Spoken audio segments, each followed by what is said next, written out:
God. Hey guys, it's Dylan here with Dylan's Adventures and Projects YouTube channel, and today I'm going to show you how to make a potato cannon. There's not too many things that you'll need for this project. Here we'll have a 2-inch section of 4-inch Schedule 40 and a 2-foot section of Schedule 40 2-inch. And then we'll have a threadable end cap for the 4-inch, and then a reducer from 4-inch Schedule 40 to 2-inch Schedule 40. The first thing we're going to do is glue all this and give it the reasonable amount of time to dry. And for the igniter itself, we can purchase these igniters. I got 5 of them off of Amazon for I think about $15. We'll just have to drill a hole near the end cap and thread it on the inside, and that'll be our little igniter. So this is going to be a multi-step process because, like I said before, we want to let that glue dry before we even attempt to shoot this thing. Let's get these pieces glued up and let it dry whenever we fit this on there. And that doesn't fit. Alright, well, let's go ahead and glue up these parts, and now we're going to go get the right part for this end cap. So this is the primer glue combo pack. Purple primer and all-purpose cement.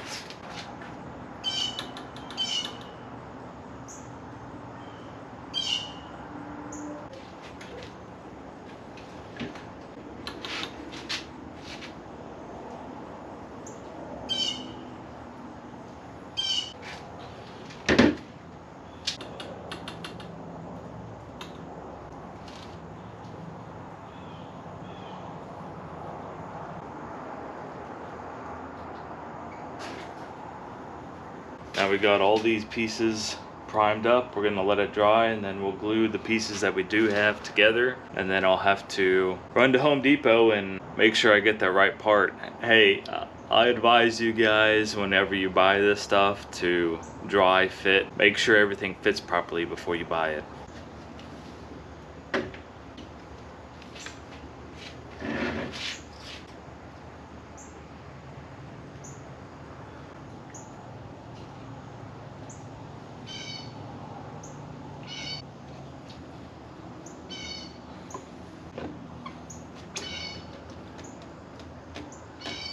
When you guys slip that on there, you're going to want to push it all the way down. Make sure you get glue all the way around the outside of the 4-inch and all the way around the inside of this reducer.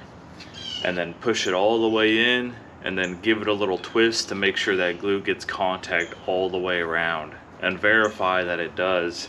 If you look inside, you can see that there's a bead of glue all the way around. And that's what you want to verify, because this thing is going to need to hold all the pressure it can, or you don't want your ends to blow off.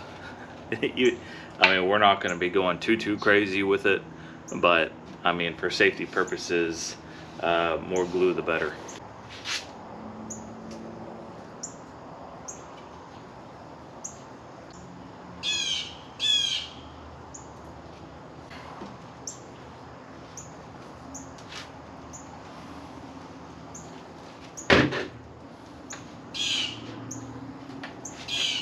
And one thing you need to be careful of is, see, whenever you push that pipe inside this reducer or any coupling that you're putting on, sometimes this PVC will want to back out of the coupling. So when you initially push it in, make sure it bottoms out and keep an eye on it to make sure it's not kicking back out of that coupling. Like this one was, when I just put this in, it started to back out a little bit.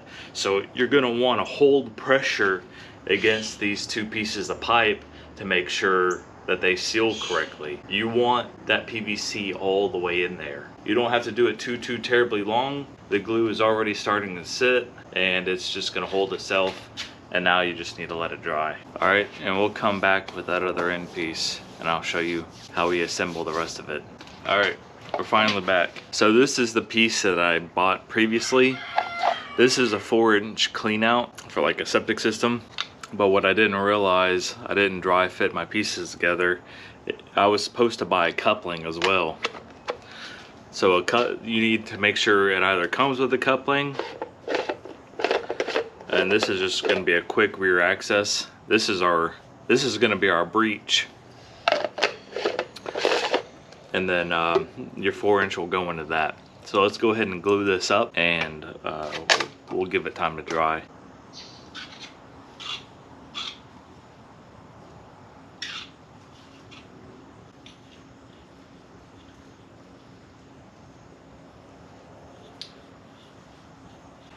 Cute. Dad, it's wrong way. Dad.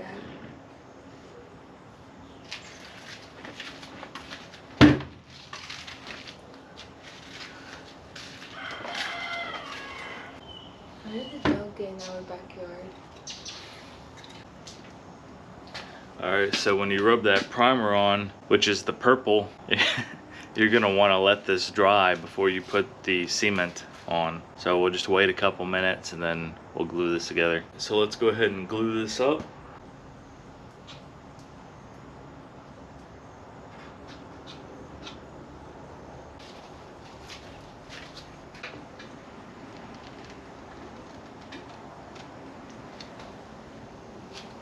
Alright, so when you put the glue on here, like I said earlier, you're going to want to make sure that PVC doesn't back out. You're going to want to hold the coupling on there as far as it'll go for at least 30 seconds. You can see we've got a full bead of glue all the way around.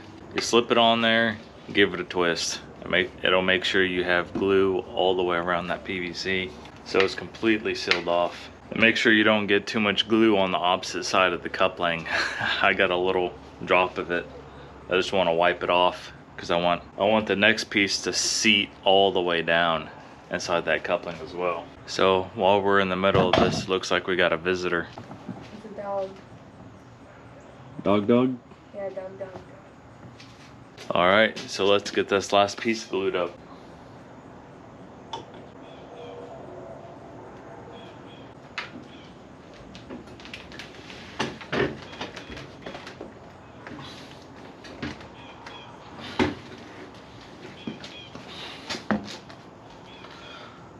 Alright, so you're going to want to hold that for about 30 seconds. Make sure it doesn't back out.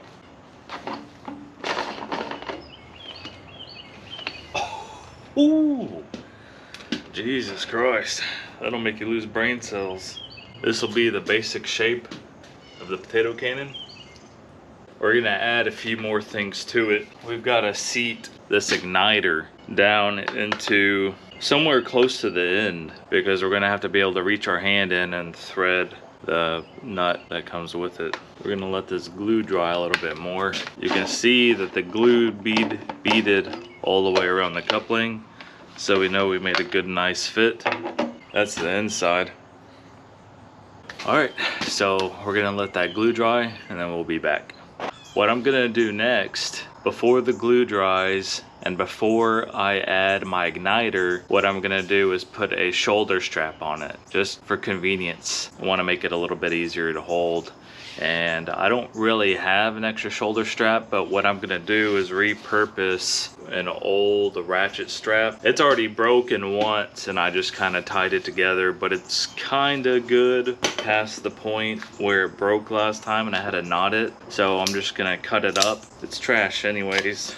It's not really safe to use as a strap anymore. Just cut it and then I'll screw it where I feel like it might feel best.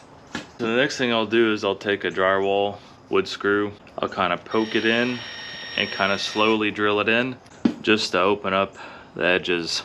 And then I'll back it out a little bit and I'll fold that flap over where I cut it so it, you know, it doesn't look very nice right there.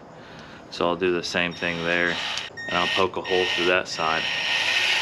And then that's how you'll get your first fold over for your shoulder strap. I think the thickest part would be probably right here. I'm gonna drill it right where that neck is. So the screw I'm actually gonna use, I'm gonna replace that wood drywall screw with one of these pan heads, self-tappers, just because, or you could use a washer, but I want there to be a wider brim on the head to hold down more material against the PVC, so that's why I'm choosing to use this. Now, just thinking about it, you need to be self-conscious about where you put the screw. I did it right here specifically because not only is it going to help hold that reducer onto the body, but if you look down in there, if you can see that, it's also sticking out. Oh, well, that's not going to matter. I was going to say you might want to trim that screw in there, but honestly, that's not going to affect anything because this is going to be the combustion chamber. We're never going to push anything past the neck. So we can leave it like that. What we're going to want to do is take this screw out, put one of these screws in.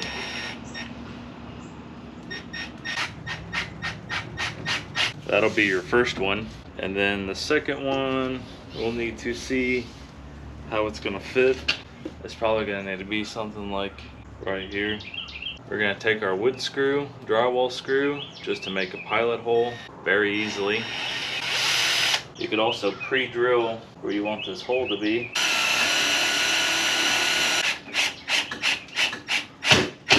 Now it's gonna be like that. And I'll be able to just, I don't know where I would want to hold on to this thing. Maybe having this directly against the body isn't a good idea. I'm not quite sure yet. This is basically what it's gonna look like. Now, I left this on here for a reason, and I was thinking about mounting that to the end cap itself. You know what I'm gonna do? I'm gonna twist this around, and then I'll come back and I'll do that. I'm gonna put another hole in there.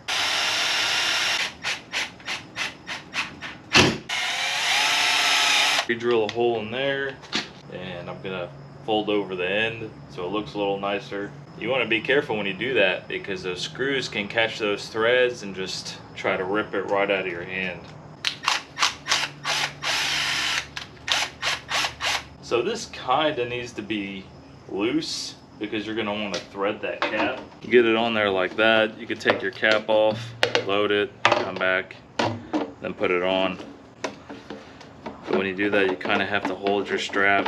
You could probably put a couple of washers on there so it doesn't really get caught as bad. I'm sure there's better screws to use than this self-tapper, like a smooth shank, and then you could have the threads catch on the PVC and then washers around the smooth end of the shank, and then you could have it up against the shoulder strap and it wouldn't really catch that way, but that's going to be the idea.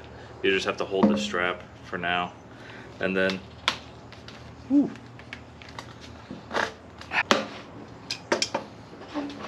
So that's on there. I got the shoulder strap, and now we're gonna want to see where it feels comfortable to put the igniter. I'm guessing just like right here on the side, so I can grab it and just push it with my thumb, or maybe near the back, something like that. Maybe in the middle. I'll probably just put it in the middle. It seems like the safest place to put it. Or would that be the weakest spot? Right in the middle. If it explodes, it would probably break in the middle and not the end. I'm not sure. Let's have an explosives expert comment on that. But I'm probably gonna put it towards the middle.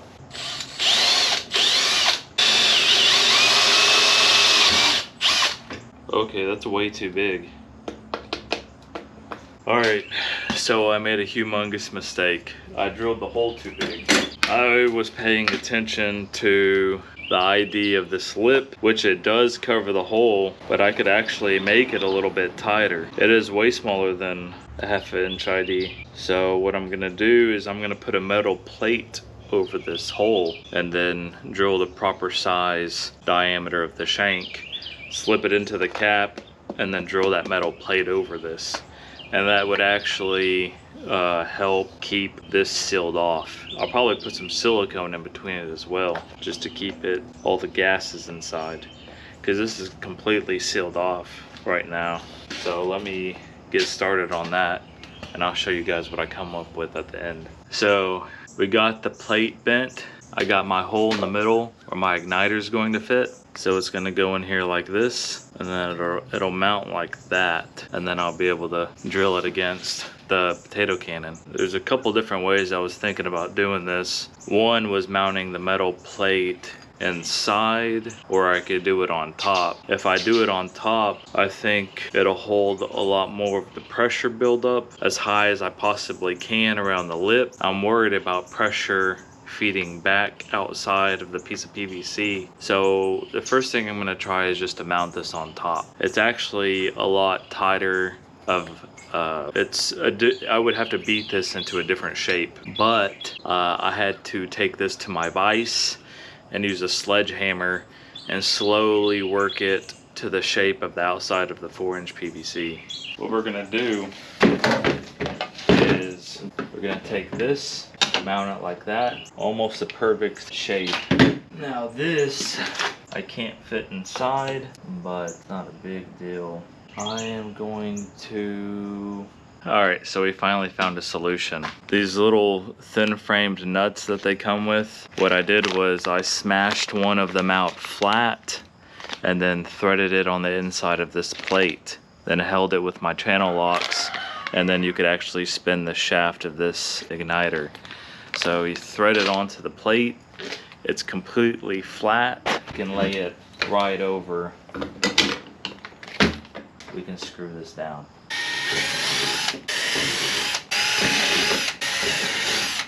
Alright, now let me get some more screws and we'll put that in.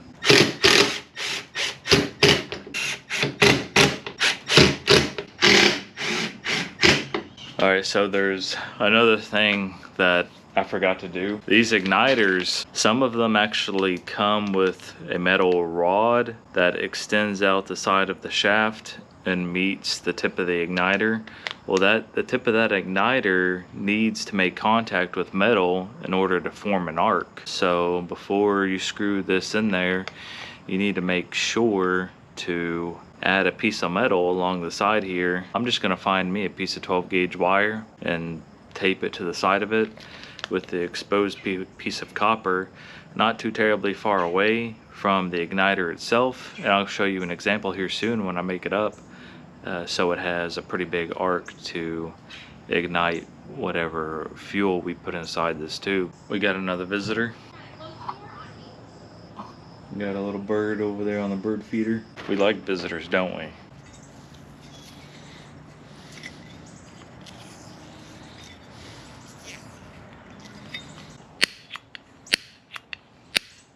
Alright, so I actually put 2 copper wires right there. So just in case one of them moves.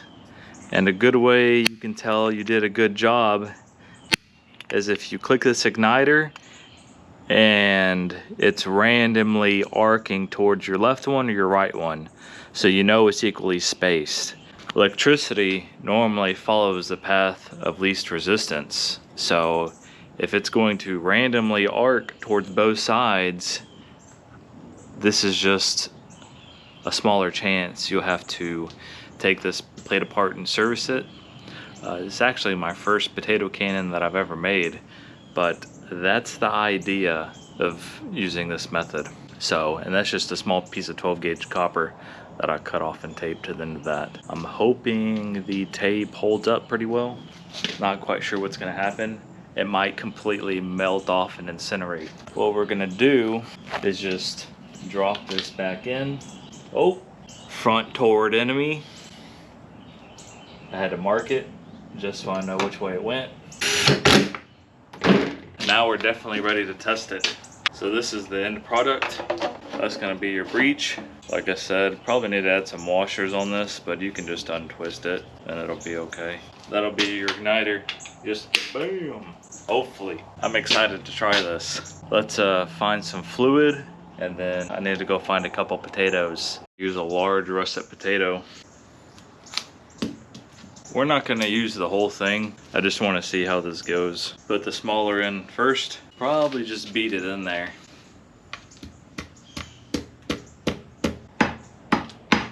Just like that. I'm not gonna completely load it like a musket the first time because I just want to see what happens.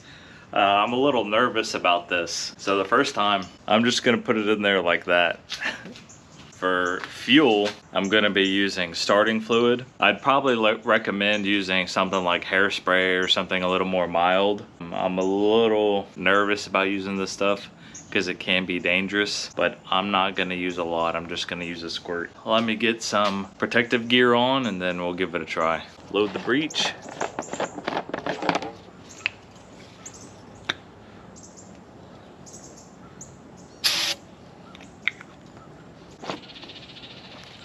I'm a little nervous about holding this against my body, to be honest.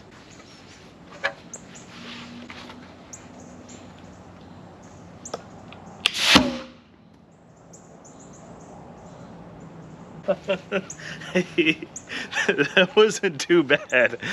The potato went about, hold on, let me go get my rangefinder and I want to see how far that potato went. All right, so it went about 44 feet. It's kind of hard to see that laser. 1, 2, 3, 4, 5, 6, 7, 8, 9, 10, 11. Well, that was 11 steps. I don't think that's 44 feet. That's not too bad. I actually think I might be able to reuse this potato. One thing that I noticed happened whenever I shot it, there was an exponential amount of air and gas that came out this seam right here. So I'm gonna pull this off. And should I silicone it? No, I might just leave it as a relief. I guess I could. It'd just be hard to pull this off if I ever have to service this igniter. So let's try it again. All right, so this time I put it about a foot down the tube.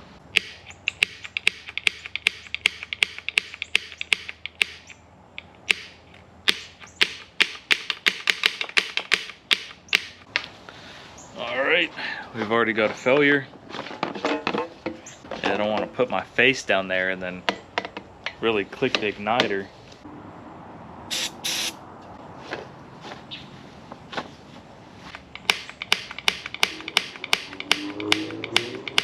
I don't think it's igniting. All right, let me do a diagnosis and then we'll come back and see what's going on. Pulled the screws out and then I pulled the plate off and I noticed that there was a lot of gas and heat that expelled in between the plate and the igniter. I'm trying to test the igniter. I'm not seeing a spark. If I put my finger on it and I do it, it'll shock me, but it doesn't seem like it's wanting to cause a spark now. I mean, it was earlier when I put it in. I'm gonna do a little more troubleshooting and then maybe replace this igniter. Or maybe it's just not conductive with copper as well. I'm not quite sure. All right, so update after I started troubleshooting the igniter. It's extremely finicky, or we've got a bad batch of igniters, but they want to work sometimes and then other times they don't want to work. And then sometimes it seems like they don't want to work against a certain kind of metal like copper, but it was working fine initially when I first tried it, and I got it to work again. It didn't really seem like it made a difference if I grounded it or not to the metal plate or the housing that it's actually holding it on, or really just the plate is all we're using. Let's give it another try.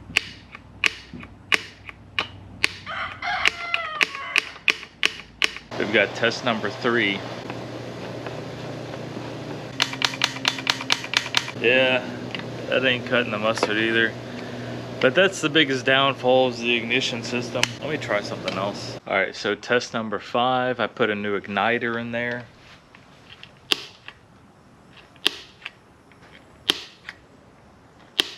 All right, I'm losing count. I think this is test number 6.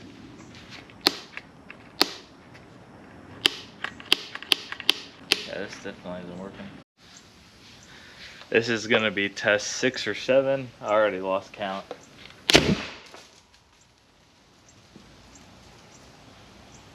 Holy moly.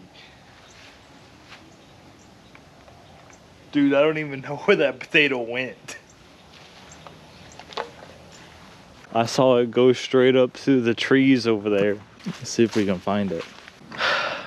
Okay, I couldn't find that potato. I was aiming it straight up through the tree line and I saw it go through those trees at a pretty high speed. It probably went on the other side of the property line. So I didn't think that would work, but instead of using the starter fluid, I used hairspray. I did not think that was gonna work, but whenever you spray it inside that canister, it atomizes in the air and I think it just takes off. I'm gonna do it again. All right, I'm just gonna use a piece of this potato, so it'll be about this much.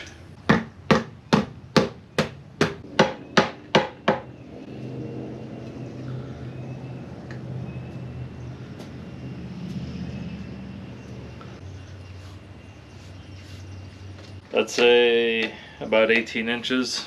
We're going to fill it with hairspray. And I just want to apologize in advance to my wife. I am definitely using your hairspray. When you watch this video, you're gonna be like, hey, I recognize that. Yeah, I'm gonna have to buy you some more.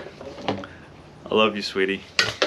But anyways, so you spray the hairspray in the canister. 1, 2, 3, 4, 5. Put the top back on it. There's a squirrel over there. Wonder if I could hit that squirrel. Nah, I'm just kidding. Let's give this thing a try. See if I can hit that tree right there. I'm not very far away.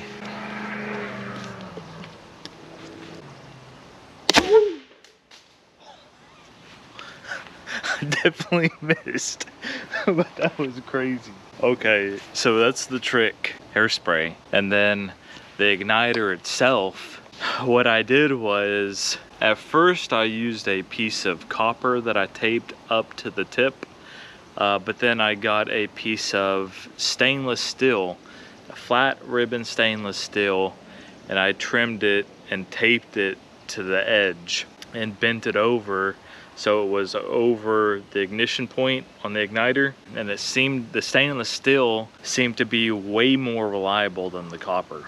So I think that's what the trick was. If this igniter ever fails on me again, I'm gonna do a second part to this video. If you guys like this video and want to see more like it, don't forget to check out some of my other videos that I have on my channel and let me know what you thought about this one. Don't forget to leave a comment below. Keep an eye out for any other videos that I have coming out in the future. All right, guys, thanks, bye. Before we go, I want to try that one more time though. All right, one more for the road. I want to see if I can hit that tree again, even though I missed the first time.